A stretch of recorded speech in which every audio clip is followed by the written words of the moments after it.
주가의 향방을 알 수 있는 힌트, 기업에게 직접 듣는 IR 정보, 노다지 IR 노트에 있습니다. 고정 댓글을 타고 오세요.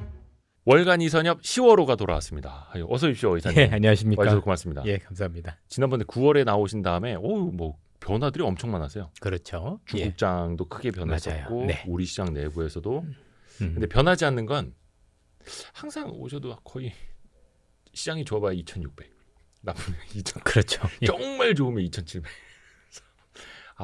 그래도 다행인 게 저희가 오늘 10월 23일 수요일 오후 늦은 시간에 촬영을 하고 있는데 좀 반등을 했습니다. 삼성전자가 오랜만에 반등을 했어요. 그렇습니다.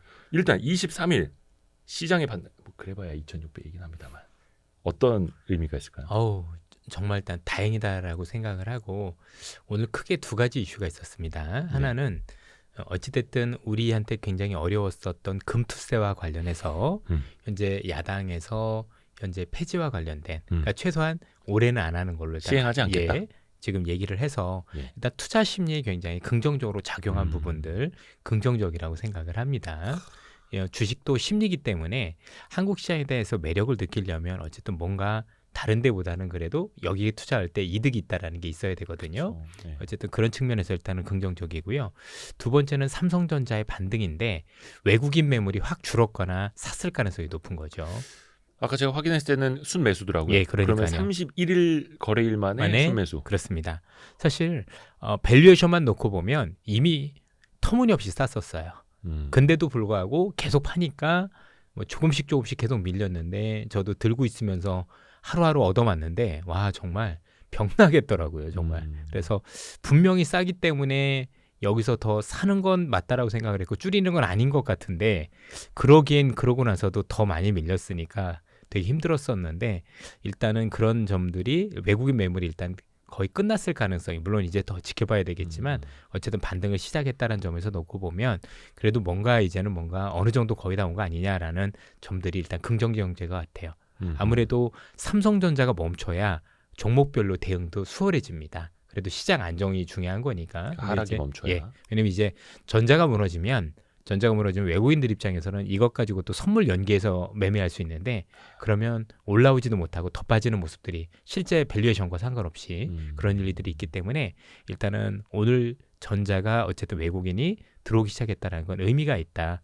그래서 오늘 하루 가지고 어떻게 이렇다 저렇다 말씀드리긴 어렵지만 그래도 들어오는 사람들이 생기고 순매수로 전환이 된다라면 일단 급한 큰 물량들은 끝났다라고 볼 수 있겠다는 점에서 시장의 안정에 기할 수 있다라는 거 긍정적인 것 같습니다. 물론 이제 삼성전자도 얼추 PBR 1.0배. 그거보다 더 밑으로 간 것 같아요. 그러니까 여기서부터 너무 낙폭이 과도하다. 역사적 저평가이다.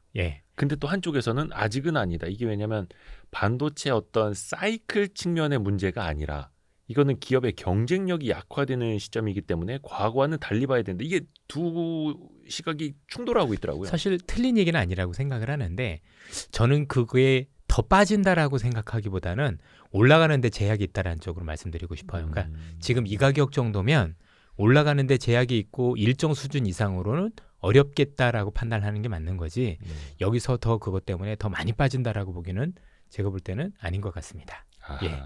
그게 조금 다른 것 같아요. 이것 때문에 앞으로도 더 약세고 더 빠진다가 아니라 다만 올라갔는데 과거처럼 힘있게 올라가지는 못할 뿐이지. 힘있게 올라가지도 어렵겠지만 그리고 또 그 이상으로 일정 수준 이상으로 올라가는 업사이드도 보이기는 어렵겠죠. 아무래도 경쟁력을 보여주기 전까지는. 그럼에도 지금 이번에 9조 넘긴 했잖아요. 그 3분기 영업이익 잠정치 9조 1,000억 그죠? 그럼 9조 넘는 회사가 분기에 9조 넘는 회사가 이 가격이면 이 밸류에이션이면 그걸 감안한다고 하더라도 싼 거죠. 그렇다고 이 훌륭한 기업이 그렇다고 해서 갑자기 영업이익률이 여기서 반토막 나고 적자 나고 이럴 기업은 아닌 거잖아요. 그렇게 생각을 해보면 나름대로 제가 볼 때는 의미 있는 저점은 찾아가는 게 아닌가, 거의 다 온 게 아닌가라고 조심스럽게 좀 말씀을 드리고요.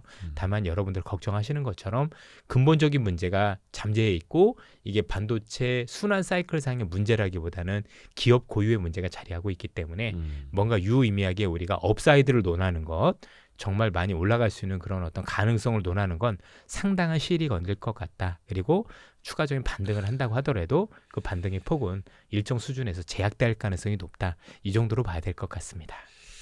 어떻게 보면 그 과정에서는 기술적인 측면도 그렇고 뭔가 신뢰를 보여줘야 되는데 그거는 아직도 어떻게 보면 검증이 안 되고 있는 그럼요. 걸 테고요. 그러니까 어떻게 보면 이제 지금부터 제일 중요한 건 말씀 주신 검증인 것 같아요. 네. 이제 기술력과 관련해서 어떤 걸 하겠다라는 선언보다는 진짜 우리가 이걸 했구나라고 해서 역시 1등은 뭐 1등이라는 게 저력이 한 번에 죽는 건 아니지 않습니까? 네, 네. 그러면 역시 1등이었고 역시 죽지 않았구나. 이런 것들을 좀 보여줄 필요는 있지 않을까. 그걸 실력으로 보여줘야 되는 거지 선언으로 하는 건 의미가 없다라고 생각을 해요. 그러니까 이게 참 시대를 한번 잘못하면 의사결정 하나 때문에 인텔처럼 될 수도 있고 노키아처럼 될 수도 있고 코닥처럼 될 수도 있고 막 그게 이제 막 삼성전자 이렇게 되는 거 아니야? 막 이런 이야기가 나와서 그런 불안한 거죠. 얘기들이 있었는데 사실 기술 기업 관련 기업들이 그러지 말라는 법이 없잖아 있지만 저는 우리나라 기업들은 조금 다르다고 생각을 해요. 왜냐하면 일단 전자 같은 경우 현금도 너무 많고 그리고 여전히 인력들이 많이 있다라고 했지만 여전히 저는 훌륭한 인력들이 여전히 많다라고 생각을 하고 특히 한국인들이 되게 재밌는 특성이 되게 역동적이에요. 이렇게 해서 죽는 것 같다가도 한꺼번에 확 일어나는 특성들도 있고 또 한번 뭔가 정신과 관련해서 약간 정신을 차리기 시작한다던거나 생각의 전환이 생기면 또 의외로 바뀌는데 빨리 바뀌는 특성들도 있더라고요. 그래서 이거를 일본은 되게 전환이 느리지 않습니까? 네. 예. 뭐 해외도 마찬가지고 그런 점들을 감안하면 한국의 고유의 특수성 또 삼성전자의 여전한 저력, 현금 이런 것들을 감안하면 그래도 1등이었잖아요. 네. 최근에 밀린 거니까 아직까지 삼성전자에 대해서 뭐 섣부른 기대를 할 필요는 없지만 너무 그렇다고 극단적으로 그렇게 몰아가는 것도 제가 볼 때는 지금은 섣불리 그런 얘기를 하면 안 되지 않느냐 이런 말씀을 드리고 싶습니다. 사실 조금 가슴 아픈 게 그런 거죠. 이게 전자가 어려워지면 전자만의 문제가 아니라 전자와 관련돼서 관련 뭐 소부장들 되게 많을 거고요. 그쵸. 또 여러분들 우리 취업 입장에서 생각하면 거기 다니시는 임직원분들 또 어마어마한 그 공장과 관련해서 같이 거기서 생을 같이 하는 뭐 커피숍도 있을 거고 네. 아니면 있을 거고 이게 1, 2, 3만 명의 문제가 아니에요. 정말 많은 국민들의 생존권이 걸려 있는 문제라는 점에서 놓고 보면 지금부터는 좀 그냥 응원해주고 싶어요. 워낙 안 좋은 얘기를 많이 들으셨을 거니 이제는 욕은 그만할 때가 된 것 같고 나름대로 이제는 정말 잘했으면 좋겠다는 바람 그다음에 좀 응원이 좀 필요한 시점이 아닌가. 그리고 최근에 이와 관련해서 성명서를 내셨으니 일단은 어떻게 잘 그 사과문과 관련해서 어떻게 지키는지 좀 지켜볼 필요가 있겠다고 생각하고 있습니다. 그렇죠. 또 거기에 이제 소액 주주가 500만 그렇죠. 있는 삼성전자다 보니까 또 얼마 전에는 파운드리 측면에서 인텔이 협력하자고 삼성을 이제 컨택을 한다 해서 뭐 인텔하고 삼성이 뭘 하는 거냐 막 이런 그래도 되게 나오긴 좋은 하는데. 소식이에요. 그게 왜냐하면 이제 어차피 미국 기업하고 하다 보니까 나중에 보조금을 받을 때 유리한 조건이 될 수도 있는 거고요. 여러 가지 물론 이제 아무래도 좀 안타까운 기업들이 모여가지고 이게 뭐냐 이럴 수도 있지만 일각에선 덤앤더머 이게 뭐하냐고. 그래도 여러분들 배치장도 맞들면 낫다고 삼성도 전략적인 선택을 했을 텐데 인텔하고 손잡았었을 때 그래도 더 유리해지는 국면들이 많기 때문에 한 거고 인텔도 마찬가지라고 생각을 하고 있고요. 그래서 이걸 부정적으로 보실 필요는 없다고 생각을 해요. 그래도 뭔가 전환점을 마련하기 위해서 노력하고 있구나 정도로 보셔도 되지 않을까 싶습니다. 아마 언론 기사를 통해서도 많이 나왔지만 서로 거점에 있는 그 공장들이라든가 이런 팩과 관련해서도 좀 유리한 측면이 없잖아 있는 거고 앞서 말씀드린 보조금 측면에서도 긍정적일 수 있는 거고 뭐 기술력 공유 이런 게 더 된다라면 그것도 무시할 수 없다고 생각을 합니다. 근데 물론 이제 공식적으로 뭔가를 두 회사가 어떻게 하겠다라고 발표한 건 아닙니다. 그렇죠. 언론 보도 위주로 이제 나오고 있는 거고. 그 혹시 커뮤니티에서 그 짤 보셨습니까? 인텔, 삼성, 파운드리 뭐 이렇게 같이 협력한다 얘기 나오고 나서 인삼공사 주식을 샀다고. 우리 이제 KTNG 얘기인데 그래서 그날 인삼공사 올랐더라고요. 한국에서는 주식이 이렇게 하는 거라고 막. 이게 웃을 수도 없고 울 수도 없고 이게 참. 근데 항상 우리가 이제 지나보면 뭔가 이 기업에 대해서 정말 모든 국민들이 다 안 좋다라고 생각을 하고 이제는 얘들은 정말 안 되라고 할 때는 확실히 전환점이었었어요. 지난해도 이런 기업이 하나가 있었는데 그게 현대자동차였던 것 같아요. 아니 실적이 좋은데도 불구하고 계속 그래서 뭐 이쪽이 뭐 전기차가 뭐 어쩌고 저쩌고 했는데 그 뒤로 정말 엄청 많이 올랐거든요. 그래서 저도 이제 우리 이번에 이제 퇴사를 했지만 자동차 담당한테 꼭 물어봤었어요. 야 이렇게 좋은데 왜 이렇게 빠져 그랬더니 뭐 여러 가지 얘기들 해줬었지만 제 가슴에 와닿진 않았어요.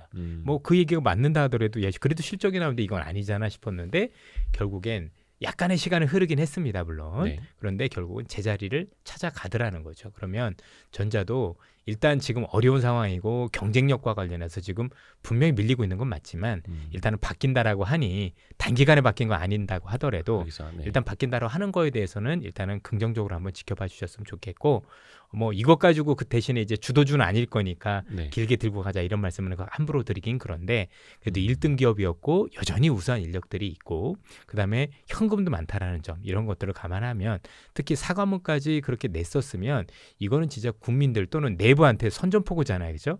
우리 정말 변하지 않으면 죽어. 이런 얘기인 거잖아요. 그러면 그 결의를 한번 좀 믿어보고 싶습니다. 그러니까 지난번에도 저 좀 기억에 남는 게 박세익 대표님이나 김태용 대표님이나 오셨을 때 물론 삼성전자에 대한 뷰는 조금씩은 다를 수 있습니다만 공통적인 그거더라고요. 이 가격대에서 파는 거는 아닌 것 같다. 더 사는 건 좀 이견이 있을 수 있겠지만 이 가격에서 파는 건 좀 너무 아깝다라고. 맞아요. 그러면 사는 게 맞아요, 사실은. 근데 이제 다른 것들이 더 올라가니까 그쵸. 굳이 좋은 선택이 아니라 그런 거지. 예. 상대적으로. 예, 맞습니다. 그리고 아까 잠깐 이제 반도체 소부장도 이야기를 해주셨는데 10월 23일 현재 소부장들이 그 간만에 좀 급반등을 좀 하더라고요. 물론 이게 그냥 이벤트 성격일 수도 있겠습니다. 또 워낙 이제 많이 빠지기도 했었고 삼성전자마저 좀 안 좋은 흐름이 있었으면 소부장도 어쩔 수가 없었을 거 아니에요. 당연하죠. 그 여기서부터 그럼 대응하는 전략은 소부장은 좀 다를까요? 오히려 저는 개인 투자자분들께서 소부장을 대응하는 건 적절하지 않다라고 생각을 해요. 정말 어려운 영역 아닌가요? 어렵죠. 저희 같이 직업으로 가지고 있고 애널리스트 출신들도 제일 어려운 게 소부장이거든요. 굳이 저는 어려운 게임을 할 필요는 없다고 생각을 해요. 보통 반도체 소부장 움직일 때 다른 것들 수익도 굉장히 좋아요. 근데 너무 깊게 들어가는 경향들이 있고 기술력과 관련해서도 쉽지 않고 또 사이클도 되게 잡기도 쉽지 않고 반도체 애널리스트 하시는 분들조차도 실제 삼성전자라든가 하이닉스 뷰 보면 항상 생각보다 엇나가는 일들이 굉장히 많은데 우리 개인 투자자분들께서 그걸 적절하게 할 수 있느냐라고 생각을 하면 혹시 직장을 가지고 계신 분이라면 저는 웬만하면 안 보시는 게 좋다고 해도 낫지 않을까 싶습니다. 예. 반도체는 그러면 삼성전자나 하이닉스 중심으로. 뭐 그런 정도나 아니면 정말 핵심적으로 이럴 때 움직일 수 있는 어떤 그런 것들 예를 들어서 무슨 새로운 어떤 그 기술력이 나왔다. 그럼 그 기술력과 관련된 것들 뭐 예를 들어 어렵지 않게 설명드릴 수 있는 게 그동안 지금은 아니지만 지난 몇 년간 반도체에서 가장 큰 핵심적인 내용은 미세화였었잖아요. 네네. 그럼 사실 네덜란드는 ASML만 사면 되는 거예요. 다른 것들 뭐 굳이 의미가 있나요? 두 번째는 아시겠지만 최근에 HBM이었었고 그러면 HBM과 관련해서 또 핵심적인 기업들이 몇 개가 있었잖아요. 네. 그것만 했으면 되는 거고 전 그 이상으로 개인 투자자분들이 하시게 되면 너무 어려운 게임을 하는 게 아닌가 이런 생각이 좀 많이 들었어요. 약간 이제 난이도 쉬운 곳에서. 그렇죠. 너무 난이도가 어렵고 물론 잘 알고 계시고 공부 많이 하셨으면 괜찮겠죠. 그런데 같은 노력을 들이면 노력 대비 얻는 성과가 조금 제가 볼 때는 적은 것 같아요. 되려 반도체 소부장 쪽에서도 뭔가 최근에 새롭게 나왔는데 뭐 예를 들어서 무슨 뭐 반도체 관련해서 뭐 후공정 쪽이 굉장히 유망한데 그중에서도 이 기업은 최근에 있었던 기술과 달라서 무조건 쓸 수밖에 없습니다. 이러면 그런 건 괜찮은 것 같아요. 네. 근데 그런 것들이 아니면 제가 볼 때 쉽지 않지 않을까. 그래서 올해 여러분들 내내 보시면 오늘 반도체 소부장과 관련해서 일단 HBM 쪽 좋다 보니까 우리가 애둘러서 먼저 혹시 그 뒤에 이런 것들이 온디바이스가 되면 어떡하냐 해가지고 미리 선점을 했다가 수익도 안 나고 거의 그 폭망하는 그런 상황을 맞았잖아요. 그렇게까지 전 갈 필요 없다라고 생각을 해요. 그럴 필요도 없고 굳이 어려운 게임을 할 필요가 없는 것 같다. 그리고 항상 투자가 지나보면 되게 단순했던 경험들이 있어요. 네. 예를 들어서 지난해 같은 경우 한번 예를 들면 지난해에는 누가 뭐라고 그래도 2차 전지 관련 주식만 들고 있었으면 정말 천문학적인 수익을 낼 수 있었잖아요. 네. 그리고 지난해 연말부터 올해까지 또 뭐 변압기하고 방산 들고 있었으면 또 천문학적이었을 거고 또 최근에는 또 바이오 들고 있었으면 수익이 좋았을 거고 사실 다 대형주였지 않습니까? 네. 굳이 소부장까지 갈 필요가 있을까? 그러니까 그게 나쁘다가 아니라 그렇게까지 하기엔 너무나도 여러분들이 드려야 될 발품도 너무 많고 희생도 너무 큰데 거기에 비해서 얻는 건 제가 보기에는 크진 않은 것 같다라고 말씀을 드리고 싶어요. 왜? 기술적인 해자가 있는 기업들 아니면 다 고만고만하거든요. 사이클도 봐야 되는데 전문가들조차도 이게 진짜 사이클인지 아닌지 모르는 마당에 개인 투자분들께서 그걸 과연 쉽게 생각할 수 있을까? 저는 어려운 것 같아서 말씀을 드리는 겁니다. 일단 제가 그만한 실력이 안 돼서 그런 것도 아니, 별 있지만 말씀을요. 저 역시도 해보니까 너무 어렵더라고요. 그래서 그런 쪽을 배제하고 보면 의외로 시장이 더 간편하게 보일 때도 있습니다. 그리고 아까 그 외국인 삼성전자 수급에 네. 대해서도 이야기를 했는데 음. 우선은 환율 이야기부터 최근에 보니까 1380원 안팎에서 예. 움직여요. 그 사실 금리 인하 이후에 달러 강세도 어느 정도 좀 약세로 가지 않을까 했었는데 오히려 달러는 강세로, 원화는 약세로 갑니다. 이건 좀 어떻게 해석을 해야 사실 미 대선의 영향이 제일 컸다라고 봐야 될 것 같고요. 물론 이제 그 기저에는 미국 경제가 생각보다 나쁘지 않다라는 전제가 깔려 있었던 거고, 그러니까 금리가 많이 내려갈 것 같지 않네 이런 게 있었던 거고, 두 번째는 이제 트럼프 당선 가능성이 조금씩 올라오면서 여기에 대한 이제 우려가 시장에 반영되기 시작을 한 거겠죠. 당연히 트럼프가 혹시 대통령이 된다라면 재정 적자와 관련해서, 왜냐하면 이분은 일단 법인 감세를 굉장히 크게 내세우는 분이지 않습니까? 네. 자, 세금도 깎아주는데 앞으로 돈도 많이 쓰겠다라고 하시니까 그렇게 돈을 많이 쓰게 되면 채권 발행이 높아질 거잖아요. 그렇죠. 발행이 굉장히 높아지면 많아지면 금리가 계속 오를 수밖에 없고, 그러니까 그런 점들을 반영을 해서 전체적으로 일단 오른다라고 보는 거고, 특히 이제 트럼프가 내세운 정책 중에 관세 정책이 있지 않습니까? 네. 그 관세 정책으로 인해서 일단은 두 가지 측면이 다, 예를 들어서 그것 때문에 혹시 경기가 어려워지면 안전자산 선호 때문에, 또 다른 부분에서는 관세가 올라온 만큼 미국 물가가 안정되지 않을 수도 있다는 우려, 이런 것들이 복합적으로 작용하는데 그냥 심플하게 트럼프에 대한 우려가 반영되기 시작했다, 그 정도로 보시면 될 것 같아요. 약간 이걸 또 이제 걱정할 수밖에 없는 게 외국인 입장에서 보면 원화가 약세라는 건 본인들의 손실을 볼 수도 있고 새롭게 한국 주식을 살 만한 매력도 좀 떨어질 수도 있는 거잖아요. 이 측면에서 어떻게 봐요? 오히려 반대일 수 있는 것 같아요. 왜냐하면 이제 일정 수준 이게 추세로 너무 원화 약세로 가지 않는다라면 되려 지금 환율에서 샀었을 때 지수가 지금, 그러니까 어느 정도 이제 원달러 환율이 어느 정도 고점에 왔다라고 보면 네. 지금 사면 오히려 환차익을 볼 수 있는 구간이 될 수 있다는 점에서 매력일 수 있다라고 생각을 하고, 반대로 보면 좋든 싫든 우리나라 기업들이 수출하는 비중이 높기 때문에 환차익이 확실히 있더라고요. 그러면 기업들의 어떤 그 수익성도 개선된다라고 봤었을 때 여기서부터 그에 대한 우려를 하는 건 조금 과도하고 되려 지금부터는 역발상을 할 필요가 있다라고 생각을 합니다. 오히려 역발상으로 네. 외국인이 지금 진입을 했을 때는 오히려 주식으로도 나아질 수 수익을 있는, 낼 수도 있고 환차익도 얻을 수 가능한 있다라고도 거죠. 볼 수가 네. 있다. 사실 삼성전자만 하더라도 오히려 이 환율 때문에 4분기 생각했던 것보다 사람들 생각했던 것보다 수익이 좋아질 수도 있거든요. 예. 그렇죠? 환율 효과. 그만큼만. 네. 그래서 뭐 일각에서는 우리나라 환율의 뭐 적정 수준 뭐 1,200원대 뭐 이렇게 이야기하시는 분들도 옛날 계시는데, 근데 지금은 1,300원대로도 고착화가 되고 있어가지고, 해외 투자 너무 많아서. 그러니까 달러가 밖으로 나가고 네. 있다는. 왜냐하면 경상수지 흑자 규모보다 더 나가고 있으니까. 보통 우리나라가 원화가 들어오는, 그러니까 달러가 들어오는 통로가 수출인데 네. 수출 많이 해도 해외로 우리가 투자한다라고 나가는 돈들이 너무 천문학적으로 많다 보니까 사실상 환율의 레벨이 올라간 거죠. 그러니까 뭐 개인들도 해외 주식 직접 투자 많이 하고 그럼요. 있고 연기금도 해외 거의 투자 싹 다 늘리고 나가고 있고. 있고. 그렇게 되면 그게 예전에 원화가 약세면 한국의 체력이 약하니까 큰일 났어 이런 표현이었는데 네네네. 지금은 아닌 거죠. 왜? 우리가 해외에 투자를 한 거니까. 그렇죠. 그걸 이제 원화 약세를 너무 국가 경쟁력과 연관시키기에는 이전보다는 많이 상황이 달라졌다라고 봐야 됩니다. 그러네요. 근데 이거를 아직은 염려할 측면은 아직까지는 아니고. 아닌 것 같아요. 그 트럼프 당선 가능성을 높게 봐야 됩니까? 이거 미국에서도 뭐 여론조사마다 또 다르기도 하고. 그래도 그럼요. 최근에는 카멀라 해리스는 조금 이제 빠지고 있고 트럼프는 올라오고, 이게 트렌드가 또 중요하다 보니까 이거 진짜 며칠 안 남았습니다. 미국 대선까지. 일단은 어떻게 보세요? 당선 가능성을 어디에다 두고 대응을 하는 뭐 사실 게 일단 맞을까요? 섣부르게 얘기하는 건 금물이겠죠. 예. 뭐 결과 보고 얘기해야 되는데 저는 해리스가 이긴다라고 생각해 본 적은 없어요. 없었고 뭐 그래서 저희 여러분들 자료 들고 나왔을 때도 트럼프 일부러 들고 나왔었던 게 해리스란 분이 훌륭하지 않아서 그런 게 아니라 저는 일단 준비 기간이 너무 짧았다라고 생각을 해요. 아마 이분도 바이든이란 분이 처음부터 안 나오고 전권을 줬었으면 지금과는 조금 다를 수도 있지 않았을까라는 생각이 들고요.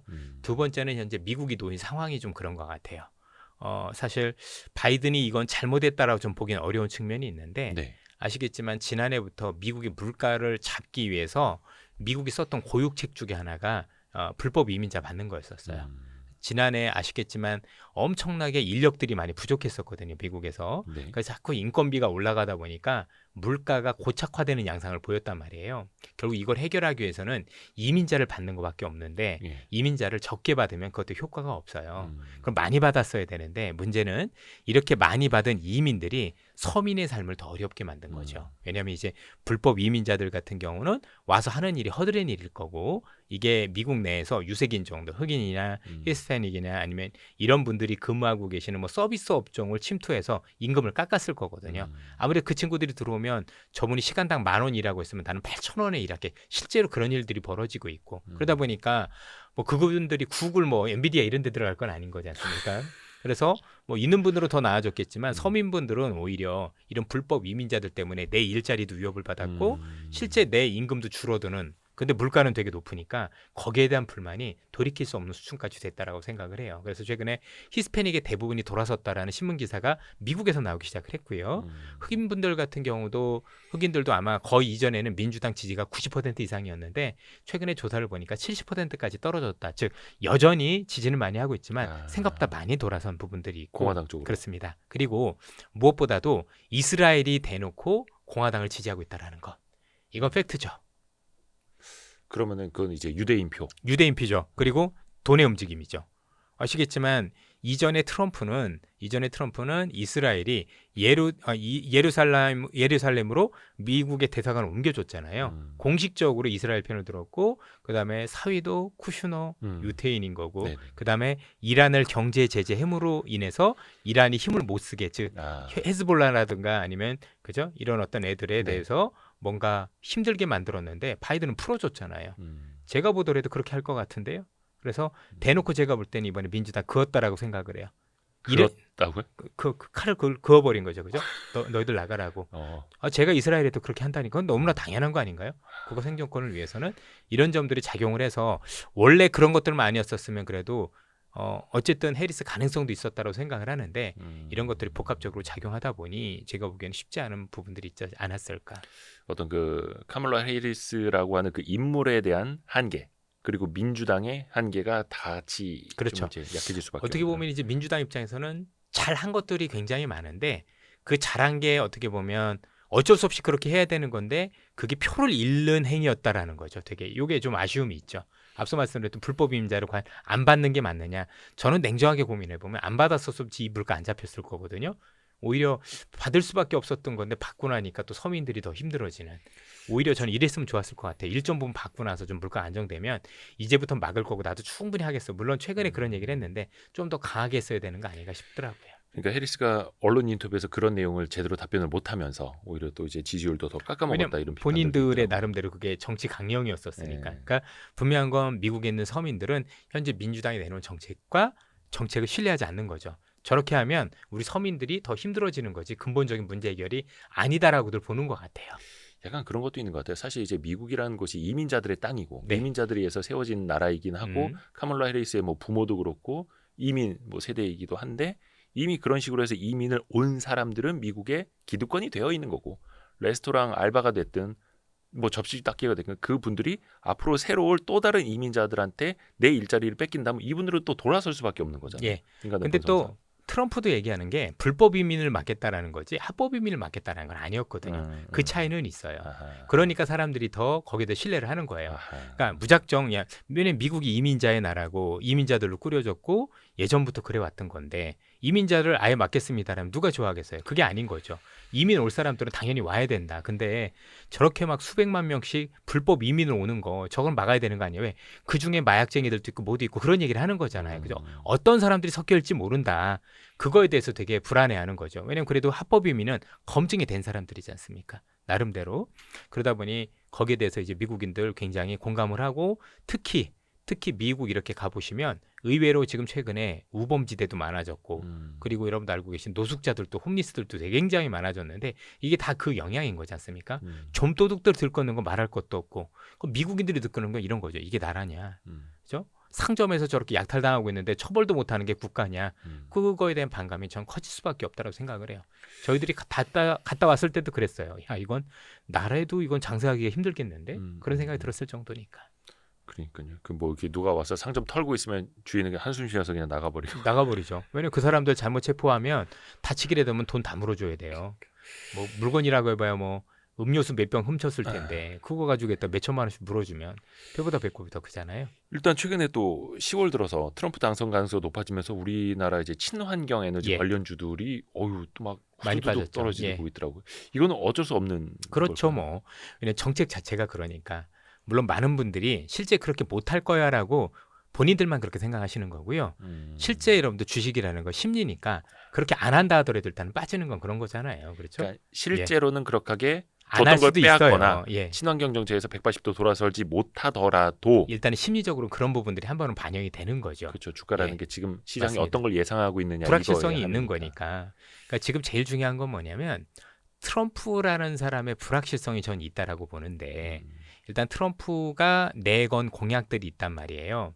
지금 이걸 일기하고 비교하면 안 돼요. 지금 많은 분들이 트럼프 일기 때 이랬는데 별일 없었다라고 말씀을 주시는데 지금 제가 볼 때 2기 때는 그렇게 똑같이 바라보면 굉장히 곤란해지는 일이 많이 생길 것 같아요. 그래요. 일단은 트럼프가 2기 땐 준비를 굉장히 많이 했다는 게 일단 첫 번째고요.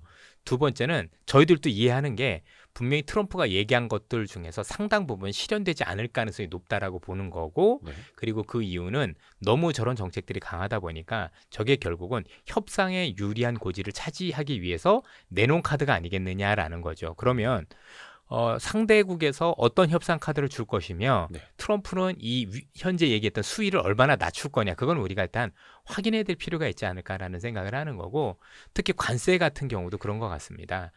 기본적으로 관세와 관련해서도 사실 1기 때 중국한테 25% 관세 먹였던 건 시장에 생각보다 영향이 없었던 게 그 당시는 물가가 되게 안정적이었어요.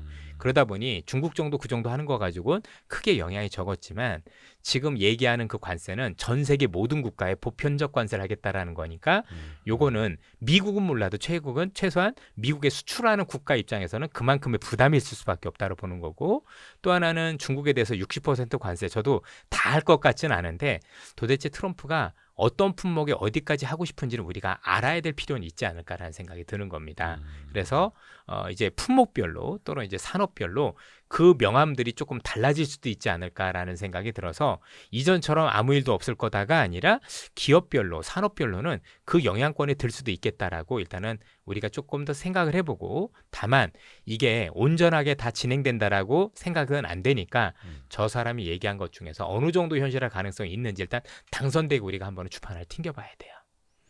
약간 왜 트럼프 트레이딩이라는 말이 있듯이 네. 현재는 그거에 맞춰서 가는 게 조금 더 나을 수도 있겠다. 그럼요. 네. 뭐 비트코인이라든지 뭐 금값도 최근에 강세고 뭐 많이 올랐죠. 달러도 네, 강세고. 맞습니다. 예. 그러면 일단은 트럼프 재집권 시대를 준비하는 게 투자자로서는 조금 더 안전한 선택이라고 봐야 되겠네요. 섣불리 할 필요는 없죠. 예. 오히려 저는 트럼프가 된다고 가정하고 한다 이런 것보다는 트럼프가 되시든 해리스가 되시든 이분들이 됐었을 때 어느 정도 저 공약들이 될 것과 되지 않을 것들 된다라고 하면 어느 정도 될 거야 되는데 일단 어느 정도 그런 가이드라인을 가질 필요가 있다라고 생각을 하는 거예요. 예.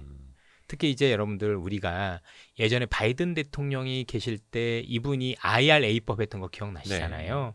그 IRA법이 저렇게 배터리 관련 주들을 올리고 저렇게 영향력이 있을 거라고 사실 많은 분들이 간과를 하셨었잖아요. 그렇죠? 물론 잘하신 분들이 굉장히 있지만 그런 것처럼 우리가 잘만 따져보면 또 기회가 생길 수도 있는 거니까 특히 이제 해리스란 분은 새로운 공약은 많이 없으셨으니 기존대로 가면 되지만 트럼프는 공약과 관련해서 우리가 그래도 기회가 될 수 있는 부분들도 많이 있을 거란 얘기죠. 그러면 그런 것들을 또 꼼꼼히 따져보는 것들도 되게 중요하다고 생각을 합니다. 일단 누가 당선되든 당선이 되고 나면 어느 정도 선까지 할 게 처음에 윤곽이 나올 것 같아요. 왜냐하면 당선사도 있을 거고 더더욱 중요한 건 각국이 여기에 대한 대비를 이미 다 하고 있더라고요.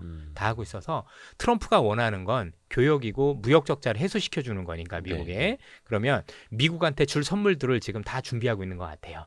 그 선물에 따라서 트럼프가 생각을 바꿀 수 있는 사람인 거니까 그러니까 이 사람은 동맹보다도 자국의 이익을 더 우선시하는 사람인 거고 일단 본인들한테 굉장히 돈이 되는 걸 중요시 여기는 거기 때문에 뭐 다른 나라에서 그런 것들을 어느 정도 해주면 트럼프가 어느 정도 이런 것들을 풀어줄지 그러면 피해보는 사업이 있고 수혜보는 사업은 또 있거든요. 네네네. 그러면 그걸 우리가 잘 가르는 게 중요하다. 저는 그렇게 말씀을 드리고 싶어요.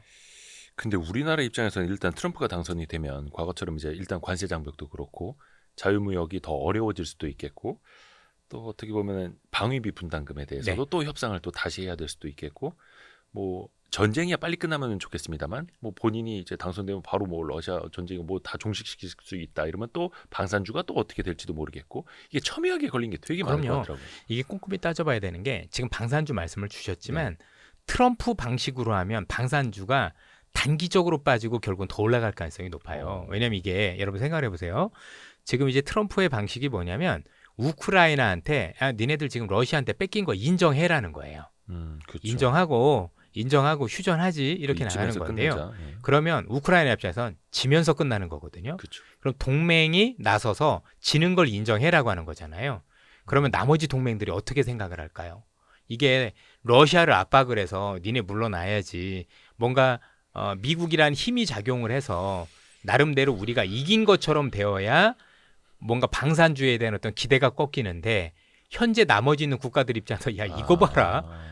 제가 들어와가지고 내가 이긴 게 아니라 뺏긴 걸 그대로 인정해서 진 채로 끝나라고 하네. 패한 채로 끝나라고 하네. 이런 식으로 돼버리면 나머지 국가들은 더 살떨려요. 트럼프가 날 안 도와주겠구나. 우리가 지면 그대로 인정하게 하겠네. 이런 식이 될 수가 있어요. 심지어 뭐 나토 안 도와준다고 그러니까요. 그러면 더 무서우니까 어떻게 돼요? 무기를 더 쌓아야 되는 거예요. 그러니까 이게 되게 달라요. 그러니까 전쟁이 끝난다라고 종식을 시킨다라고 해서 뭔가 끝난다가 아니라 종식시키는 방법에 따라서 영향이 많이 달라질 수 있는 거예요. 그런 측면에서 앞서도 말씀드렸지만 꼼꼼하게 따져봐야 돼요. 그러니까 전쟁 종식시켜 끝 이게 아니라 어떤 식으로 종식시킬 건지 그래서 이로 인해서 나머지 국가들이 더 무기를 사야 되는 어떤 살떨림으로 나올 것인지 이 정도면 전쟁이 좀 수그러들 거니까 내가 좀 시간을 두고 무기를 구매도 되겠네라는 것 쪽으로 갈 것인지 볼 필요가 있다라는 거죠. 정책 하나하나가 다 그래요. 그래서 여러분들 지금 신문에 나온 거 단순해서만 심각하면 절대로 안 되는 거예요 이게. 항상 하워드 막스가 강조하는 그 2차적 사고. 그럼요. 너무 그러니까 그 신문이 틀린 게 아니에요. 그분들은 정확하게 얘기를 한 건데 일단 우리는 그 산업의 유불리를 따져봐야 되는 거니까 그 측면에서 놓고 보면 어떤 식으로 종전이 되느냐 또 여러 정책들이 어떤 식으로 전개되느냐에 따라서 우리가 유불리가 달라질 수 있다라는 거죠. 그래서 하나하나 꼼꼼하게 잘 파고들면 여러분들이나 저나 또 다른 기회를 찾을 수 있다 보시면 됩니다. 역시 이선엽 이사님은 몇 수를 내다보시니까. 그래서 저희가 이선엽 이사님 별 말씀을 다 하십니다. 월간 이선엽으로 모시고 있는 거 아니겠습니까? 중국 쪽 얘기를 좀 해볼까요? 예. 사실 그 지난번에 오신 다음에 한 달 한 2주 정도 지났었나? 그 사이에 이제 중국 시장이 쭉 올라갔다가 어마어마했죠. 올라간 거에 한 반 정도는 다시 뱉어냈다가 요즘에 이제 한 상하이 종합지수 기준 3,300선 다시 올라요. 예, 다시 올라요. 조금씩 다시 반등 시작을 했어요. 조금씩 반등을 하는데 그러면 패키지 부양책 이후에 급격한 반등과 로켓포를 쏜 거죠 거의. 그리고 급격한 조정 이후의 반등. 지금에서는 그걸 어떻게 접근하는 게 좋을까요? 일단은 누가 당선되든 미국 대선 이후에 다시 오르는 흐름? 그렇게 보는 게 맞지 않을까요? 미국 대선 이후에 다시 오르는 흐름. 왜냐하면 그 뒤에 정책이 다시 나올 것 같아서요. 중국 쪽에서의 정책이. 일단 여러분들께서 지금 최근에 중국 증시와 관련해서 너무나도 막 급하게 올랐지 않습니까? 그게 두 가지 이유가 있어요. 하나는 생각지도 못한 시점에 너무나도 강한 경기 부양책이 나왔다라는 거. 지금 말씀 주셨지만 패키지라는 표현을 쓰셨잖아요. 그게 증권, 부동산, 금융, 재정을 아우르는 정말 세트가 나왔고 이게 역사상 최대 규모라고 하잖아요. 그죠? 이런 거 저런 걸 하면 일단 부양이 굉장히 강했다. 그리고 한 분야가 아니라 전방위였다. 종합선물 세트. 거기다 시진핑 주석까지 나섰다라는 게 굉장히 중요했다라고 보여지고요. 그러다 보니까 어떤 일이 있었냐면 중국에 대해서 쇼 포지션, 즉 하락 포지션을 가지고 있는 헤지펀드가 엄청 많았었어요. 역시 이번에도 거덜났어요. 그러니까 올해 벌써 두 번째인데 하나는 N 때문에 한번 거덜났고요. 두 번째는 중국 때문에 거덜나서 엄청난 쇼커버가 있었어요. 거의 한 2주 만에 30%까지 올랐으니까. 쭉 중간에 오른 것까지는 당연히 오른 게 맞는 건데 그 이상 오른 거는 쇼커버가 상당 부분이었고 그게 끝나고 나서 어느 정도 제자리에 왔다라고 보셔야 될 것 같은데 이렇게 고민을 해봤어요. 어떤 고민을 해봤냐면 왜 9월에 했지? 왜 지금 했지? 일단 이게 되게 중요한 건데 저는 세 가지 말씀을 드릴 수 있을 것 같습니다. 첫 번째는 중국이 경기 부양책에 대한 필요성을 느꼈던 건 지금뿐만은 아니었었습니다. 네. 기존에도 해왔었던 거고 아마 저도 이전에 여러분들한테 말씀드리면서 현재 경기 부양책은 지속성이 있어야 되고 앞으로 더 강해져야 된다. 네네. 그렇죠? 그런 말씀을 계속 드렸었는데 일단 지금 더 강해진 이유, 그러니까 어느 정도 버티다가 지금 강해진 이유가 뭐냐가 되게 중요한 것 같은데요. 이런 생각이 들었어요. 뭐냐면 만약에 지난해나 아니면 올 초에 이런 부양책을 내놨다라면 중국 경기가 좋아지기 어려웠을 수도 있었겠구나라는 생각이 들었어요. 무슨 말씀이냐면 지난해나 아니면 올 초에 이런 부양책을 썼으면 중국의 경기가 부양되기 이전에 미국의 물가를 더 자극하지 않았을까. 그렇잖아도 미국이 되게 물가가 안 잡혀서 고민하고 있었는데 거기서 그 물가를 더 올리는 역할을 했을 가능성이 높죠. 그쵸. 원자재 가격부터 시작을 네네네. 해서 그쵸. 그러면 미국은 더 금리를 올렸을 거고 더 금리를 올리면 미중 간의 금리 차는 더 벌어지죠. 예. 그런 경기 부양책을 써놓고 미중 간의 금리 차 때문에 이 돈들이 바깥으로 빠져나가요. 아니 뭐 이자 많이 주는 미국 가는 게 낫지 중국에 있는 게 맞겠어요? 그렇죠. 그럼 위안화도 약세일 거고 그럼 소비 부양이 안 돼요. 그러면 중국은 돈은 돈대로 쓰고 원하는 만큼의 부양 효과는 없어지고 오히려 미국도 어렵게 만들면서 뭐 미국이 아무리 견제를 한다고 그래도 미국이 좋아지면서 견제하는 게 맞는 거지 미국 여기서 쓰러지면 본인들도 답이 없잖아요. 그렇죠. 그렇게 생각을 해서 저는 때를 기다렸다라고 생각을 하고 부양책을 쓸 수 있는 때. 그렇습니다. 그게 결국엔 미국의 피벗이 아니었었을까. 미국의 정책금리 인하 시점에선 두 가지가 가능한 거죠. 일단 물가가 안정되었으니 내가 여기서 정책을 쓴다고 하더라도 물가가 크게 재발하진 않을 것 같고 동시에 미국이 금리를 많이 내렸으니 내가 통화정책을 쓴다고 해도 미중 간의 금리 차가 더 벌어지지 않을 거니 이로 인해서 외국 자금이 유탈한다든가 또는 엄청나게 엔화가 약세로 전환이 돼서 소비 부양을 저해할 수 있는 요소는 없다라는 것 때문에 했다라고 생각을 해요. 그런 측면에서 되게 중요한 거죠. 그래서 조금 더 큰 그림을 그려보면요. 지난해까지 또는 올 초까지 중국이 경기가 안 좋았던 건 미국의 물가를 낮춰주는 효과가 확실히 있었어요. 네. 알리테무도 있었을 거니까. 근데 지금부터 하는 중국의 경기 부양은 미국의 경착륙을 막아줘요. 중국이 들어오는 만큼. 그것도 우리가 아직까지는 판단해야 될 얘기라고 생각을 하고 더더욱 중요한 건 지금 했으니 미국이 금리를 내릴 수 있는 기간 내내는 중국도 비슷한 부양책을 강도를 높여가면서 할 수 있다는 얘기가 되는데 네.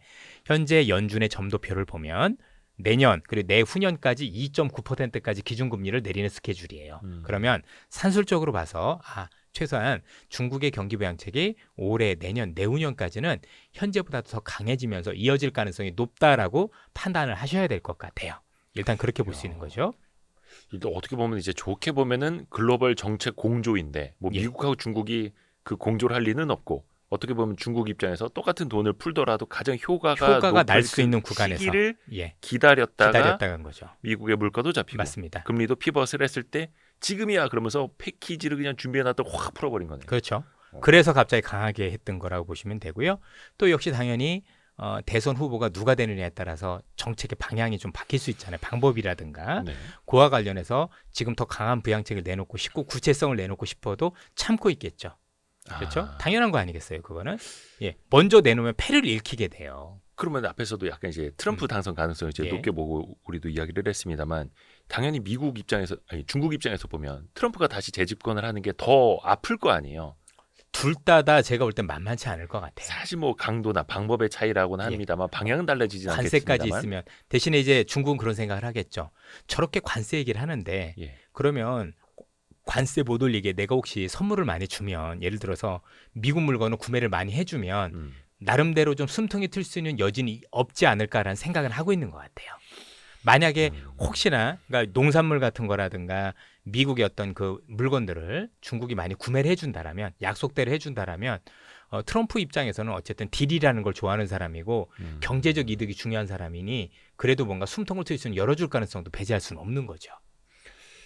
어떻게 보면은 미국 대선 이후에 그래서 중국은 그 상황을 보고 거기에 맞는 그렇죠. 해리스면 해리스에 맞는 그다음에 트럼프면 트럼프 정책에 현재 이런 것들을 감안해서 효과를 낼 수 있는 쪽으로 부양을 쓰겠죠. 그건 되게 중요한 거예요. 굳이 며칠 안 남았는데 여기서 막 얘기를 할 필요는 없지 않을까 이렇게 생각을 하는 거죠. 되게 이제 설득력이 있어 보입니다. 네. 꼭 중국 어디 무슨 당의 얘기를 듣고 오신 분 같습니다. 네, 그랬습니까? 죄송합니다. 그거는 일단 뭐 한 11월 가서 그렇죠. 월간 예. 이선협 11월 때 한번 또 이야기를 한번 하면 꼭 되겠네요. 구체성하고 앞서 말씀드렸던 트럼프와 관련해서 각각 정책을 우리가 어떻게 유불리가 있는지 그런 말씀을 드릴 기회가 있을 것 같습니다. 그렇죠? 이건 되게 중요한 문제예요. 그쵸, 그러니까 그쵸. 지수가 지수가 중요한 게 아니라 우리가 저희 바이든 때도 IRA를 어떻게 해석하느냐에 따라서 대박이 났잖아요. 네네네. 시장 뭐 지표 이런 게 중요한 게 아니라 역시 정책에 따라서 우리가 유불리를 따질 수 있으면 저도 기회가 있을 거라고 생각을 합니다. 오호.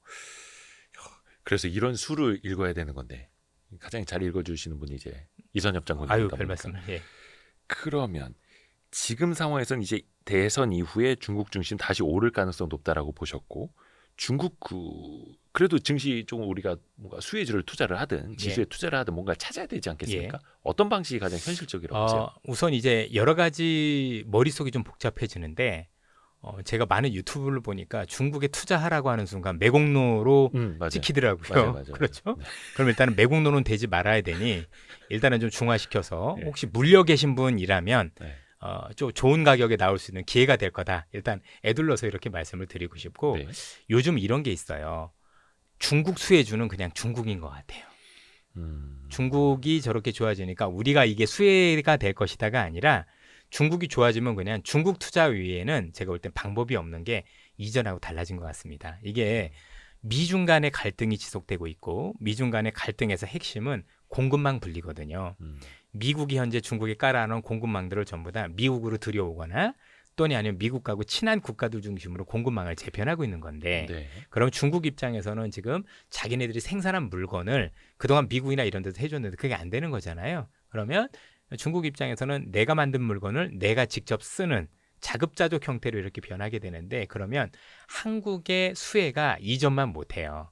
그러니까 이렇게 말씀드리면 쉽습니다. 이 미중 간의 갈등으로 인해서 미중 간의 갈등으로 일어나서 가장 크게 일어난 일은 미국과 중국의 공통적으로 공급망의 변화가 있는 거고 그 공급망 변화에서 가장 큰 피해를 보는 건 당연히 중국이겠지만 한국도 그 유탄이 만만치 않다라는 거죠. 네. 그래서 이전보다 미국이 좋아지면 한국이 좋아지는 것도 맞고 중국이 좋아지면 우리가 좋아지는 건 맞는데 그 정도가 점차 감소하고 있어요. 그래서 이전에는 미국과 중국 이 두 국가가 좋아졌을 때 누릴 수 있는 낙수 효과가 갈수록 감소하고 있는 모습을 많이 보이고 있더라. 왜냐하면 그게 결국에 미국이 좋아지고 중국이 좋아지는 걸 이제는 자국이 누리겠다라고 얘기를 하는 거니 이렇게 구체적으로 얘기를 보죠. 예전에 우리는 분업화 또는 세계화라는 이름을 썼어요. 그 세계화 안에는 뭐가 있는 거냐면 미국이 소비를 하면 중국이 생산을 하고 그러니까 당연히 미국의 소비가 좋아지면 중국의 생산이 커지는 거죠. 네. 그러니까 중국도 좋아지고 근데 그 중국은 한국한테 중간재를 가져갔으니 한국도 좋아지고 이런 그림이었다면 그렇죠. 지금은 중국이 좋아지면 그냥 중국만 좋아지는 거예요. 미국도 좋아지면 미국만 좋아지는 그림으로 가는 거예요. 그럼 여기서 미국이 좋아져서 중국 좋아지고 한국 오는 쿠션이 굉장히 갈수록 줄어드는 모습들을 보이고 있기 때문에 앞으로 미국이 좋아지면 그냥 미국 주식만 사야 돼요. 중국이 좋아지면 중국에 투자만 해야 돼요. 그로 인해서 한국의 수혜주를 찾다 보면 찾을 수는 있겠지만 그게 이전만큼의 효과를 내지 못하는 이런 식으로 계속 시간이 흐를수록 간다라고 보셔야 됩니다. 그래서 중국을 좋아지면 그냥 중국의 투자가 답인데 매국노라고 불리긴 싫으니 그냥 잘 빠져나오시라라고 말씀을 드립니다. 죄송합니다. 사실이 그런 걸 어떡하겠어요. 그렇죠? 근데 일단 이게 그래서 우리가 금융 방식으로라도 뭐라도 이제 투자를 해야 하는 이유가 그거지 않습니까? 우리나라 경제 체질 자체도 변하고 있고 방식도 변하고 있고 수출도 기대치가 사실은 계속해서 이게 40만에 낮아지고 변하는 있고. 거예요. 그래서 많은 투자자분들 머릿속에서 있는 것들을 버려야 돼요. 중국, 미국 좋아지면 낙수 효과가 있어가 없어지는 쪽으로 자꾸 고민을 하셔야 돼요.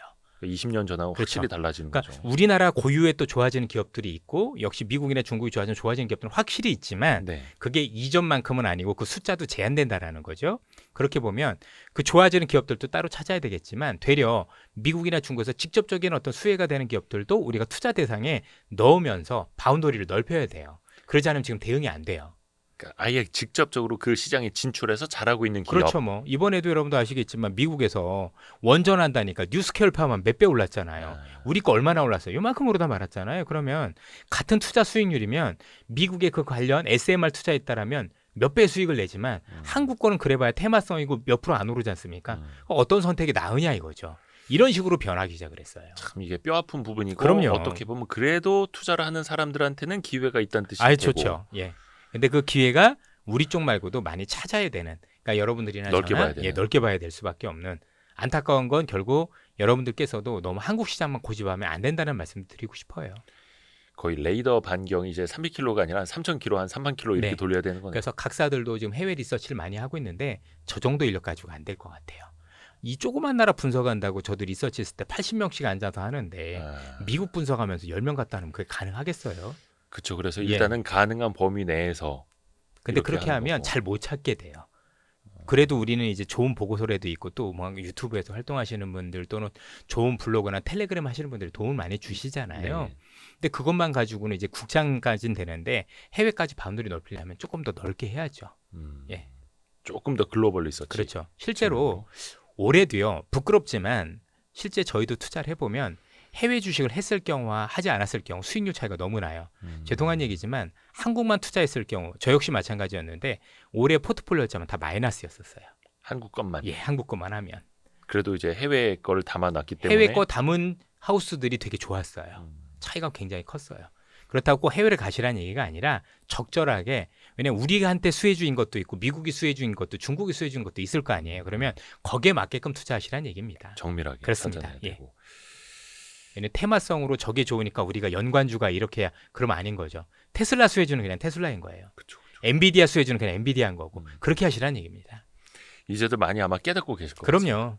근데 반도체 같은 경우에도 그나마 남아 있는 게 반도체고 네. 경쟁력이 있는 게 또 중국의 아니 지금 예. 잠깐 말씀드려서 죄송한데 실제 올해 반도체가 좋은 건 엔비디아에서 A100, AI A700, 관련 예. AI 관련 기업만 좋았잖아요. 네네네. 그럼 지금 엔비디아도 여기서 신고가예요. 삼성전자 사가지고 고민할 필요가 없었던 거예요. 사실을 생각을 해보면 저도 거기서 미스를 했었던 거고 조금 더 뼈 아프죠. 이제 좀 반성도 좀 하고 이게 저도 전자를 사면서 그래도 이렇게 되지 않았느냐 싶고 혹시 중간에 HBM을 할 수도 있다는 기대로 어느 정도 했었었는데 전략적인 실패였던 거죠. 그냥 엔비디아 샀으면 지금 신고가에 어마어마하게 돈 벌었을 텐데 이 차이가 어마어마해요. 근데 사실 그게 삼성전자 사서 물리신 분들도 그냥 결과론인 것 같아요. 왜냐면 삼성전자가 작년부터 HBM 된다 하고 작년 말쯤이었던가요? 아니다. 그 2분기 보고서 나왔을 때였나 보다.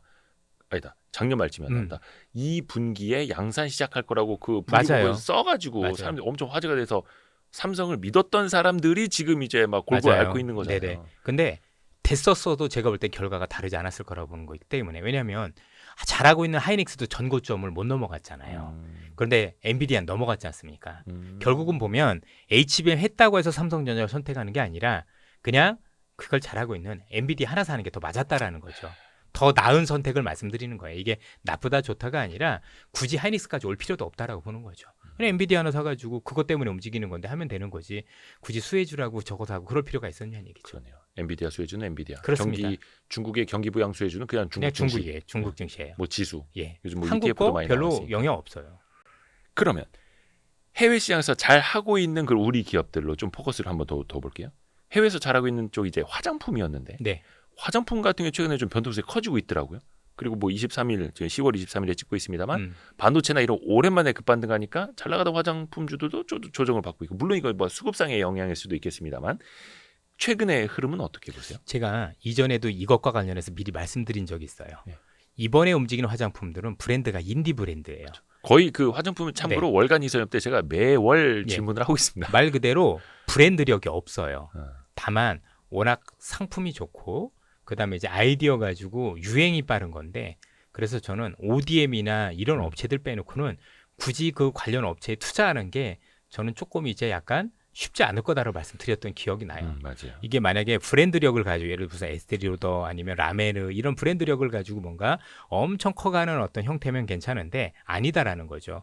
이게 우리가 옛날에 중국 들어갔을 때하고 그게 달랐던 거예요. 그래도 한국 제품이 중국에 들어갈 때는요, 우리가 인디가 들어간 게 아니라 브랜드로 들어갔어요. 후라는 브랜드로 들어갔고 소라소란 브랜드로 들어가서 강력한 브랜드력을 구축을 했었던 거예요. 당시에는. 네. 그러니까 좀 더 오래 가고 더 강력했던 건데, 이렇게 인디로 들어가게 되면, 그렇죠? 뭔가 상품성만 가지고 브랜드력이 약하게 되면 사실은 워낙 이런 게 빠르기 때문에 그 관련 기업과 관련해서는 사실 전망을 하기가 불가능해요. 그냥 전체 한국에 대한 화장품이 미국에서 되게 좋아지기 시작을 했고 앞으로 침투력도 더 좋을 것 같고 미국인들의 생활이 어려우니 비싼 화장품보다는 중저가를 한국 거로 쓸 거다라는 데에 대해서는 동의하지만, 그게 현재 각각의 기업만 놓고 보면 답답해지는 거죠.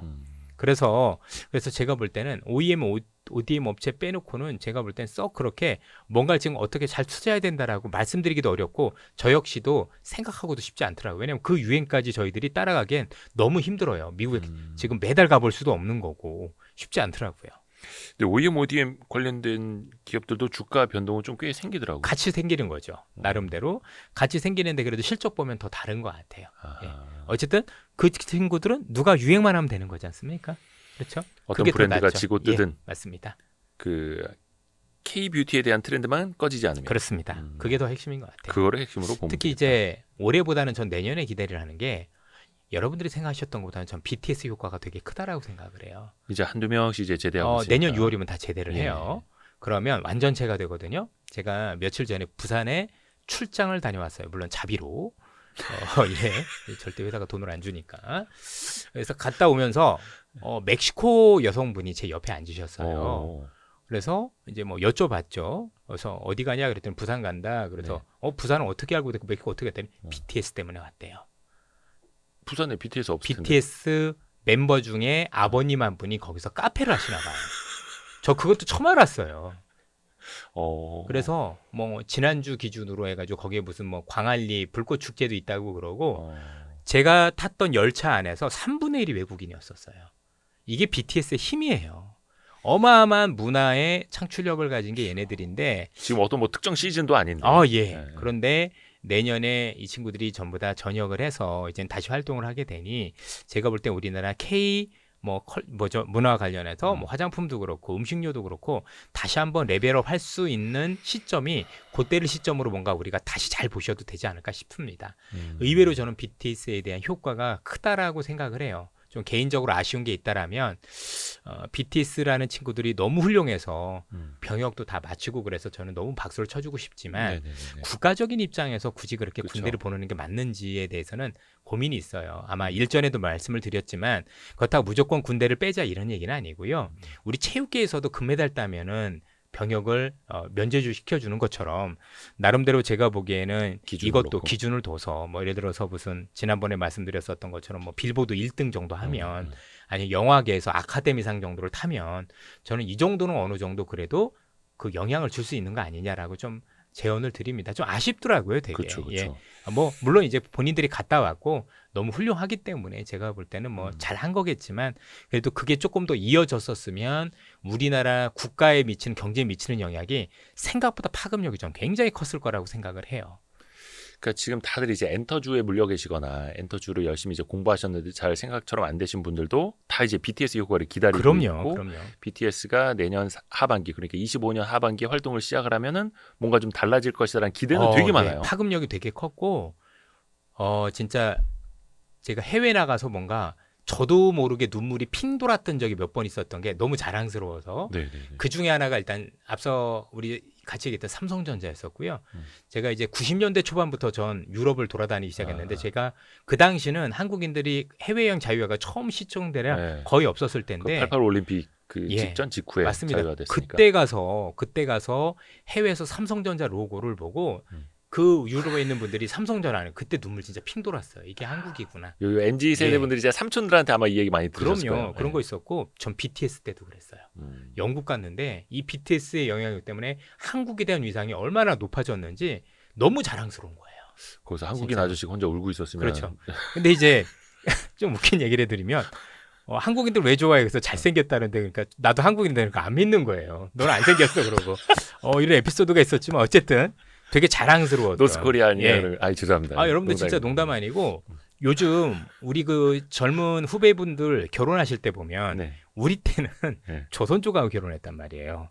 어떤 의미예요 그게? 그러니까 이제 결혼할 때 보면은 예. 해외 분들하고 많이 결혼하시잖아요. 네네네. 저는 이제 고향이 시골이기 때문에 네. 저희 이제 고향 친구들 가 보면 거의 다국적이에요. 음. 그렇죠. 그래서 시기별로 결혼해서 제일 먼저 하는 분들이 조선족이랑 결혼 많이 하셨고 그다음에 필리핀 분들 많으시고 이런 식인데 요즘은 유럽 분들이 의외로 많으세요. 맞아요. 요즘에 예. 유럽 여자들이 그게 우리 국력인 거예요. 한국 남자들 예. 좋아한대요. 그러니까 어디에서 우리나라로 결혼을 하러 오는 분들이 늘어나는 거 보면 그 나라의 국력을 알 수 있잖아요. 이런 것들이 아닌가 싶어요. 이사님도 지금 한 내가 20년만 젊었어도 에이, 진짜 이거 꼭꼭 내버려야 돼, 그죠?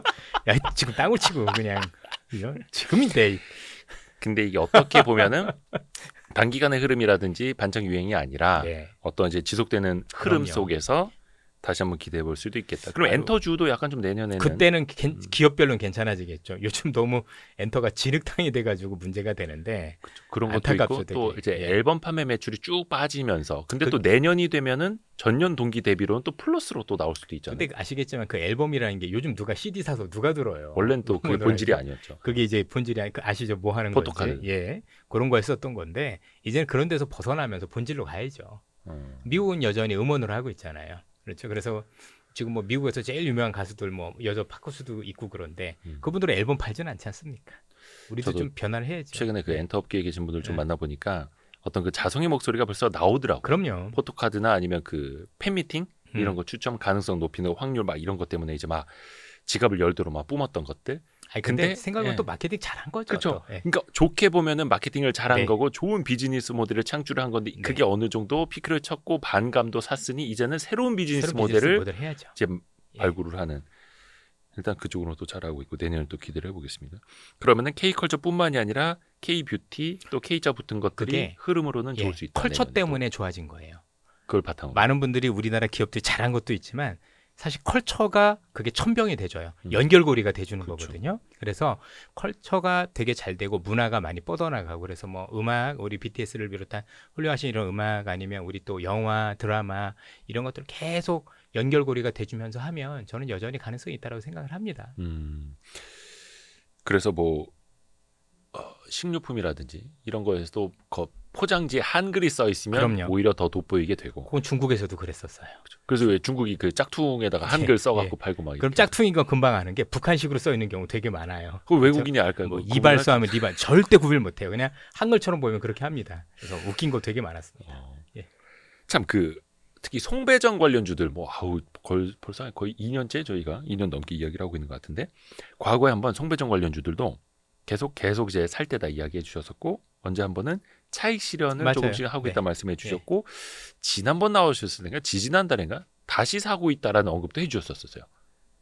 근데 또 이게 종목별로 흐름이 막 달라지더라고요. 지금 그게 문제예요. 네. 지금 안 좋다가 아니라 좋은 것 같아요. 근데 확실히 여러분들 느낌 있는 게 미국에 공장이 있는 회사와 그렇지 않은 회사가 좀 갈리지 않나요? 예. 그래서 좀 그렇게 보시면 저는 좀 편할 것 같아요. 아, 예. 그게 기준이다. 네. 미국에 공장이 있느냐 없느냐. 그럼요. 제대로 설비 투자가 돼 있는 것 같은 경우는 트럼프가 더라도 저는 상관없죠. 트럼프는 미국에 공장만 있으면 상관없다예요. 트럼프라는 분이 원하는 건 뭐냐면 미국에서 공장 만들어 그럼 되잖아. 미국에서 만들어서 팔면 내가 뭐라고 안 할게 이런 거기 때문에 오히려 그런 영향도 되게 적다라고 봐야죠. 어허. 그래서 그 차별화가 괜히 일어나는 건 아니다라고 생각을 합니다. 근데 또 최근에도 보면은 뭐 물론 이제 AI 관련된 데이터 센터 말 이야기는 계속 나왔었고 그쪽 장기 투자 트렌드로 갈 수밖에 없다 이야기도 저는 또 나오고 있고. 끝났다라고 생각하지는 않아요. 어. 여전히 긍정적인 흐름이 된다라고 생각을 하는데 확실히 종목별로는 조금 차이는 있다라는 점들을 우리가 인정을 하고 가야 된다라고 말씀드립니다. 그게 더 길게 갈 수 있는 트렌드 혹은 더 길게 뭐 갈 수 이익이 있겠죠. 달라질 수 있거나 네. 이런 측면에서 충분히 가능하겠죠 그런 것들. 약간 그게 이제 음. 변압기나 이런 것도 뭐 대형, 뭐 중소형 또 다르지 다르죠. 않습니까? 네. 그리고 이제 다르죠. 이제 그러니까 발전소에서 변전소로 오는 그게 있고 변전소에 또 가정으로 오는 게 있고 네네네. 그게 송전 배전인 거잖아요.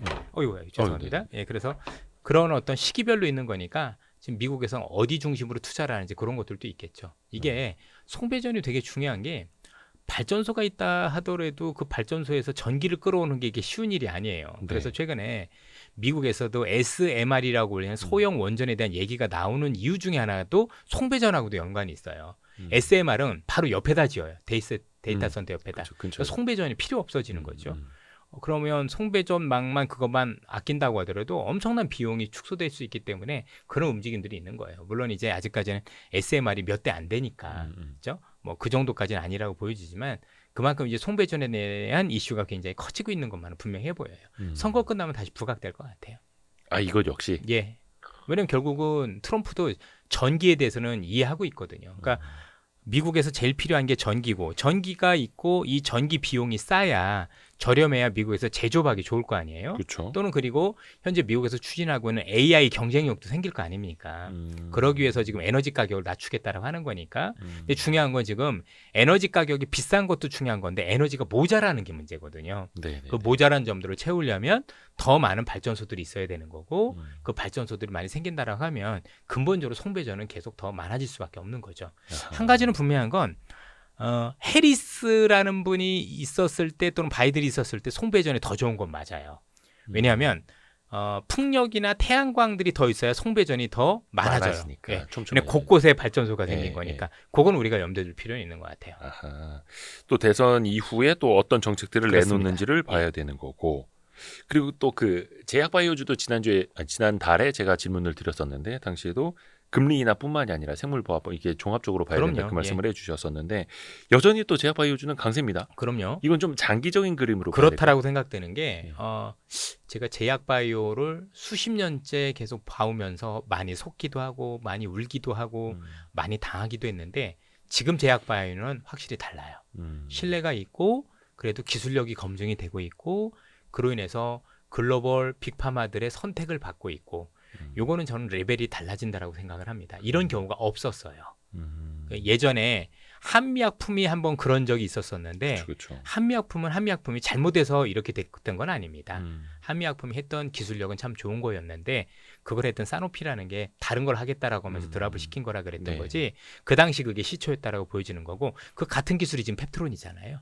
예, 펩트론. 그러니까 방식이 이런 거잖아요.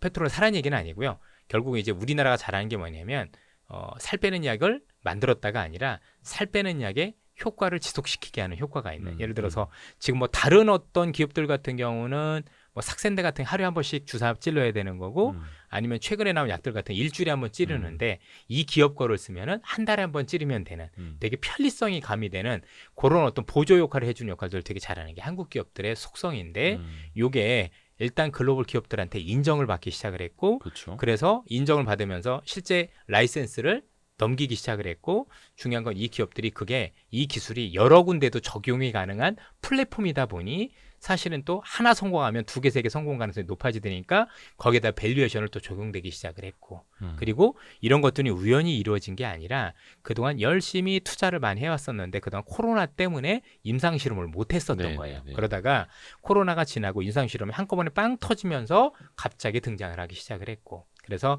한국의 제약바이오가 한 단계 도약하는 전기를 마련했다라는 측면에서 저는 짧게 보면 안 된다라고 말씀드리고 싶어요.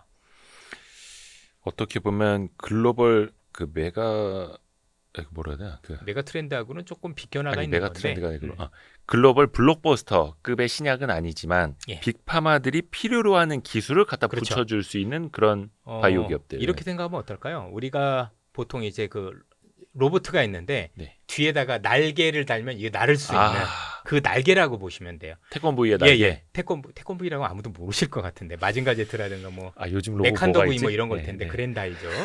이런 애들인데 얘네들이 그냥 날 수 있었던 게 아니라 날개가 따로 있었잖아요. 날개가 나와야죠. 예. 그런 거라고. 건담의 보시면 돼요. 날개도 예. 나와야죠. 이게 있으니까 날아가더라. 이게 없어도 할 수는 있는데 이게 있으니까 더 좋아지고. 그러니까 중요한 게 우리나라 그 관련 기업들의 기술이 되게 웃긴 게 뭐냐면 단순 편리해지는 거로 끝나지 않고 실제 약효도 좋아지게 하는 특성들을 가졌어요. 그러니까 약에 대한 유효성도 좋아지면서 훨씬 더 투여할 때 편리성까지 갖추다 보니 빅파마들 입장에서 선택을 하지 않을 수 없는 그런 거에 놓였다라고 보시면 되겠습니다.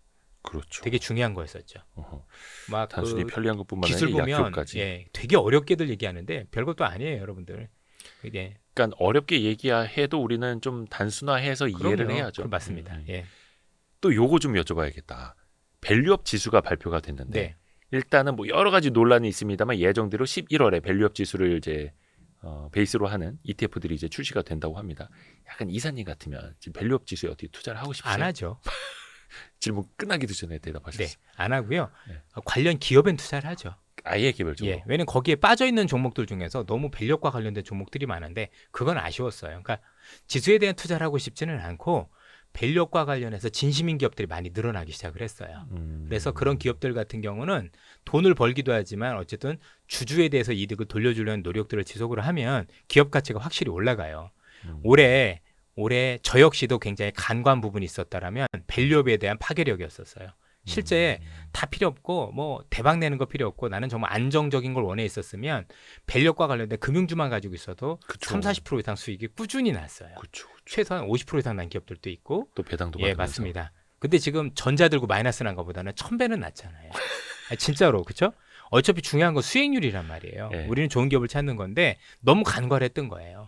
그러면 이런 측면에서 놓고 보면 밸류업 지수로만 놓고 보면 제가 볼 때 썩 매력 있다고 말씀드리긴 어려운데 그 안에 들어가 있는 종목들 또는 밖에 있다 하더라도 밸류업의 진심인 종목들은 저는 여전히 참 눈여겨봐야 된다고 생각을 합니다. 근데 이제 이른바 이제 은행주라고도 할 수 있는 금융 지주사들 보면은 올해 30% 이상 오른 것들도 있고 과거에는 뭐 PBR 0.3배였다가 최근에 이제 0.6배, 그러니까 2배 올랐다는 네. 뜻이죠 주가가. 그러면 이제 너무 많이 오르지 않았나?라는 생각도 좀 들거든요. 그러니까 지금 접근하기에는 손이 안 나가는 거죠. 그렇지는 않은 것 같은 게 이 금융지주사들이 제일 잘하는 게 배당도 열심히 주지만 네. 기본적으로는 자사주 매입 소각인데 주식 숫자가 줄어들면 같은 이득을 낸다 하더라도 계속해서 주가는 오를 수밖에 없어요. 그러니까 표면적인 주가만 예. 보지 마라. 왜냐하면 이제 EPS라는 게 주당 순이익인데 주당 순이익이 저절로 올라가요. 네. 주식 숫자가 줄어드니까. 그러면 같은 1억을 벌어도 주가는 계속 레벨업 되는 거예요. 그럼 우리가 봐야 될 건 뭐냐면 이 기업들이 앞으로도 자사주 매입 소각을 지속할 거냐죠. 아하. 그렇죠? 그게 지속된다라면 시간이 걸릴 문제인 것뿐인 거지 사실은 굳이 여기서 팔 필요는 없다라고 생각을 하고 오히려 하락하면 잘 사시면 전 괜찮은 것 같습니다. 아하. 그러니까 자사주 소각이 일회성이거나 이벤트적인 게 아니라 지속성이 계속해서. 있으니까. 예. 그거는 이제 밸류업 공시 내용을 보면은 그럼요. 각각 예, 기업별로 뜯어서 볼 수가 맞습니다. 있겠고. 그러네요. 이게 금융주뿐만이 아니라 제조업에서도 뭔가 밸류업 예, 공시를 그런 기업들이 내놓기는 꽤 하는데. 있습니다. 훌륭한 기업들이 있죠. 예.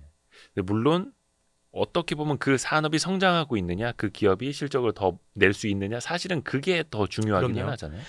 많은 분들이 이제 미국 지수 보시면 아는데 미국 S&P나 다우가 이렇게 사상 최고가를 계속 기록할 수 있었던 원인 중에 하나가 사실 이거였었어요. 미국의 기업이 좋아진 것도 있지만 사실 미국은 상장된 기업보다 자사주 매입 소각에서 없어진 주식이 더 많아요. 그렇죠. 미국은 갈수록 주식 수가 줄어드니까 어때요? EPS가 올라가면서 계속 올라갔는데 그렇죠. 한국 같은 경우는 주식 숫자가 너무 늘어난 게 너무나도 많은 종목들이 상장이 되는데 상장 폐지가 별로 없었고요. 거기다 엄청난 유상증자, 전환사채라든가 이런 걸 통해서 주식 숫자가 너무 많이 늘어나다 보니까 사실은 주가가 발목이 잡힌 것도 없잖아 있다라고 봐야 될 것 같습니다. 그래서 미국과는 또 다를 수밖에 없겠고 네. 밸류업 지수 자체에 대해 투자하기보다는 차라리 기업을 그중에 찾자. 우등생으로. 예, 우등생으로. 그 밸류업 잘하는 기업들을 찾는 거는 어렵지는 않다고. 어우, 보시죠. 너무 쉽죠. 워낙 몇 기업이 안 돼서 너무 쉽죠. 그게 약간 또 씁쓸한 표현일 수도 있어요. 네. 예. 그렇죠. 많은 기업들이 해야 되는데 예. 일단은 이게 꼭 밸류업을 해야 된다라고 말씀드린 그런 게 삼성전자는 밸류업을 하는 게 맞나 그런 고민을 해요. 전자는 성장하는 기업이라 저는 그 돈으로 투자를 하는 게 더 맞다라고 생각을 해요. 그래서 주식을 더 올리고 전자에 대한 가치를 올리는 게 더 맞지 않을까라는 개인적인 생각은 가지고 있는 거고 그런 기업들은 그렇게 해야죠. 근데 그런 게 아니라 이제 이익의 안정성이 있고 꾸준히 수익을 창출한 기업들 같은 경우는 밸류업을 해도 되겠죠. 그렇죠. 조금 나눴으면 좋겠어요. 그 성장주 투자를 이야기했던 그 필리피셔 같은 네. 경우에도 너무 이제 테크 기업이 배당을 하는 건 좋지 않고 차라리 그걸 재투자해서 주주들에게 어떤 성장으로 돌려주는 게 더 낫다 뭐 이런 것도 되게 강조를 했었죠. 많은 분들이 그럼 야 미국의 빅테크 기업은 왜 배당하는데 거긴 다른 게 걔네들은 수익 모델이 안정적이에요. 그러니까 플랫폼이나 수익 모델을 만들어놔서 돈이 꾸준히 창출되지만 우리나라 기업들은 경기에 따라 순환해서 너무나도 이익의 변동폭이 크다 보니 이게 쉽지 않은 거죠. 그래서 미국에 있는 기업들은 꾸준히 이익을 창출하는 반면 한국에 있는 기업들은 워낙 경기 순환 사이클주 예를 들어서 애플 같은 경우도 보면 자기만의 사업 모델이 있다 보니까 지금도 신고가면서 꾸준한 이익을 내고 있지 않습니까? 그렇죠. 근데 우리나라 기업들은 안타깝게도 경기가 좋을 때는 또 이득을 내지만 경기가 어려울 땐 어려운 국면들도 맞이하기도 하고 또 이번에도 보셨겠지만 HBM을 비롯해서 엄청난 기술 투자를 요하기도 하고 M&A도 해야 되는데 그렇죠. 과연 그 돈을 전부 다 주주 배당에만 주는 게 맞느냐라고 얘기를 하면 그게 꼭 정답은 아닐 수도 있는 것 같습니다. 그래서 기업마다 놓인 위치가 다르니 그렇죠. 그걸 인정을 해주고 우리가 보는 진정한 밸류업은요. 이익이 안정적으로 나는 기업들은 주주 친화 정책을 쓰는 게 맞지만 뭔가 성장하는 기업들 같은 경우는 오히려 그 성장을 더 보여주는 게 진정한 밸류업이라고 생각을 해요. 별게 밸류업이 아니라 내가 이렇게 기술적으로 컸습니다라는 게 밸류업인 거잖아요. 네. 그러니까 단순히 우리가 알고 있는 뭐 자사주 매입 소각이나 이런 것만 고집하실 필요는 없고 우리가 보고 싶은 그 경쟁력 그것도 밸류업의 일환이다. 전 그렇게 생각을 합니다.